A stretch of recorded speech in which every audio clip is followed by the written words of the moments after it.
We're making a tier list today! Watching my fellow YouTubers Datodoy and Rufalmonger, they made their own tier list on their channel and I thought, hey, I could add to this conversation, I know Dragon Ball FighterZ. This latest patch that hit Dragon Ball FighterZ is gonna be the only balanced patch throughout the whole year, which means this tier list is gonna last for a while. Characters are not gonna get changed for a very long time. That said, all it takes to change a character's spot on the tier list is some pro player picking them up or some new piece of tech being discovered. And because these pro players' opinions are so important, I use Cyclops tier list and Hook and God's tier list as a starting point, and then I changed some things around based on my own experience. And I'm gonna start with the middle there, the C tiers, because they're gonna be some of the least controversial characters, and also the characters that are just solid, but have a few flaws, so there's not a lot to justify my choices here. Vegeta got a massive nerf, he doesn't deal as much damage. I mean, if he has the meter, he can still do it, but now he just doesn't have that meter as often. Online Vegeta is still a problem, but offline, not so much anymore. Ginyu got his buffs, but overall, I feel like the Japanese crowd hypes up this character way too much. Yes, he has a lot of tricky stuff that is just impossible to block, but he needs the time to set it up, and in a fast-paced game like FighterZ, I feel like more often than not, Ginyu just doesn't have that kind of time. Broly can still control the stage like nobody else, but still has a lot of unsafe moves and pretty much all of his combo routes span meter, so he ends up being a meter-intense character. Goku Black has a beam assist and a lot of issues opening you up, and yeah, that's it. Jiren is sort of a one-trick pony. Like Goku Black, it's not easy opening up an opponent with Jiren, but to make up for that, he does have good damage from pretty much anywhere thanks to his massive ki blasts. His parries ended up not being as powerful as I expected though. It's actually kind of dangerous to commit to them, but most of his normals are actually safe on block, so he can still be very playful. Majin Buu getting nerfed was one of the biggest surprises in the patch for me. He was a one-trick pony before. He required very specific assists because his whole gimmick was going for restand resets. And then they took that away from him. But what he got in return alongside with the rise of the snapback meta was fuzzy 50-50 mix-ups that work even on small characters. He can do this stuff solo, so imagine what he can do with assists in the mix. He's still a very unconventional character, and depending on where you open up your opponent, it might not be easy to convert a block string into a combo. Frieza got some good buffs in this latest patch. He's got a lot better cross-ups and aerial game thanks to his jumping M being improved, and now he loses a lot less exchanges thanks to his increase in speed. That said, he doesn't feel that different from what he did before, he's just a bit more solid. From here we can go up or down, and I'm gonna choose to go down because I flipped a coin in my head and then landed on my D.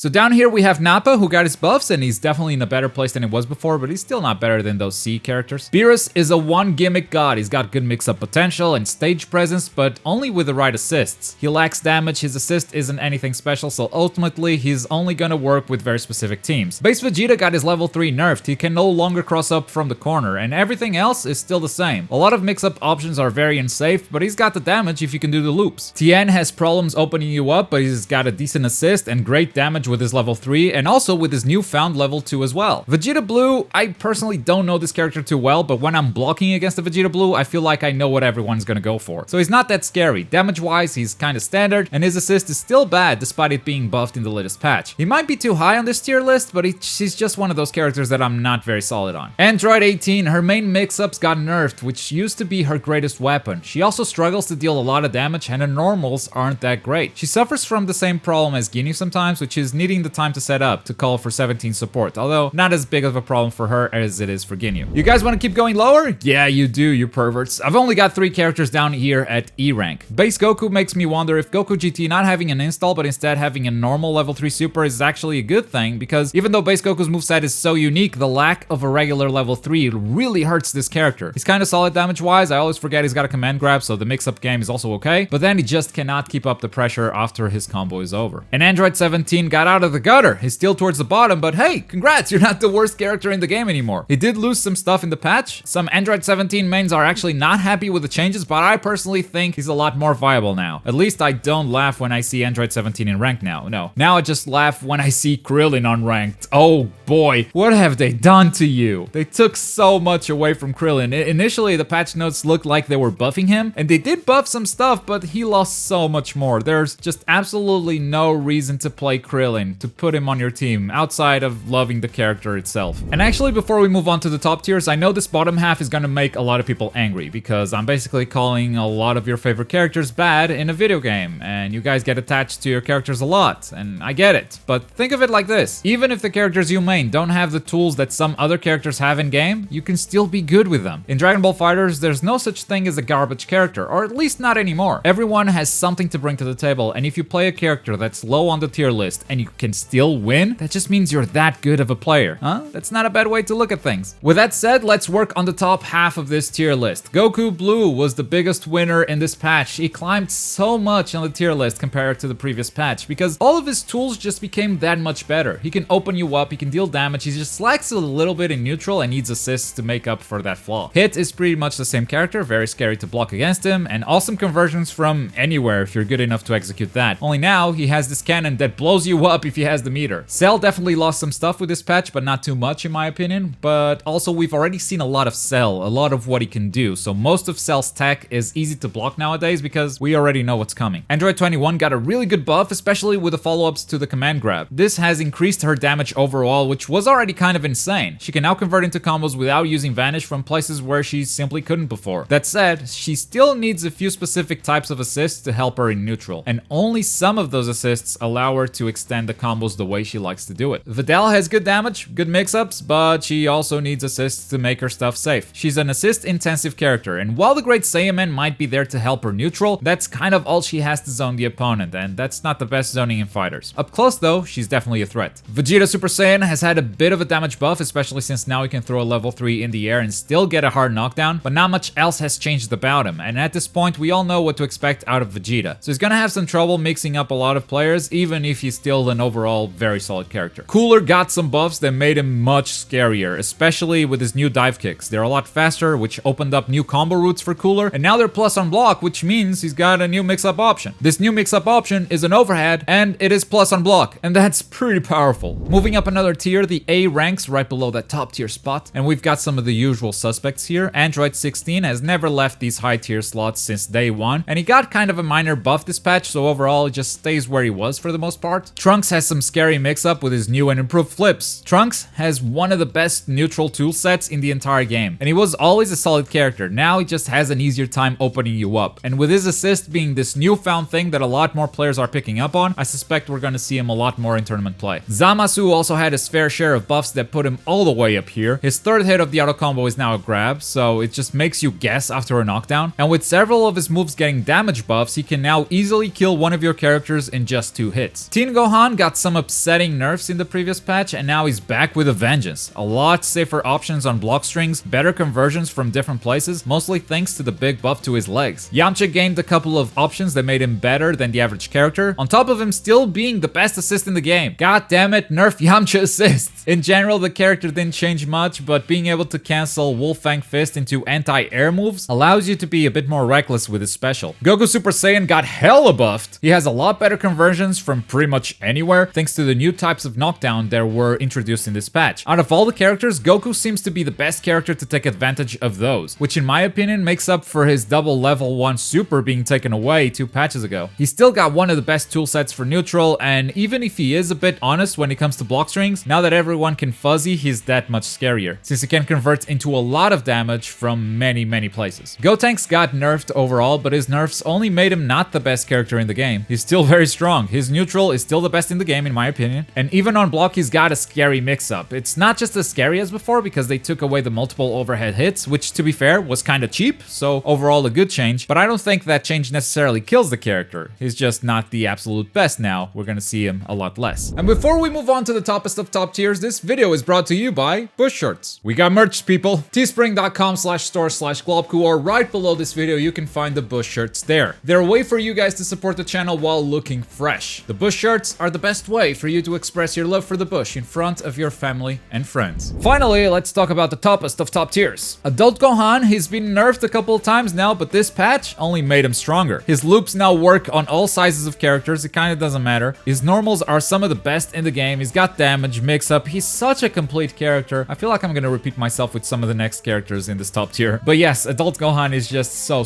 complete. Kid Buu, you know my love for Kid Buu, and they did him dirty in the previous patch. This one though, I don't think they did anything but buff him. He's gained new true block string options, which in a character that already had crazy mix-up potential is just insane. Plus, he still got the best assist in the game for mix-ups. Bardock kept getting nerfed, and I think they tried to do it again in this patch, but he did get some stuff out of it. He can now get sliding knockdowns from anywhere thanks to his ranging meteor, and he's got some new combo routes. His normals are still some of the best in the game, so even though he's not the broken Bardock he was 2 patches ago, he's still a top tier character. And finally, we have Piccolo. His mix-up game is one of the scariest in the entire roster. monster. He's got everything. Fuzzies, tons of overheads, a fast low, a command grab, easy cross-ups, and you know what happens when he snaps you back. Whether you use his Hell Zone or not, you're gonna get opened up, and you'll never escape that corner. That's Piccolo in a nutshell. And that's the tier list. I'm sure you guys will let me know which characters you disagree with in the comments down below, and that's exactly what tier lists are for the community to engage in this debate, this conversation. That's what's so fun about making tier lists. It's not, oh, we all need to agree on what the best characters are. No, the part of it is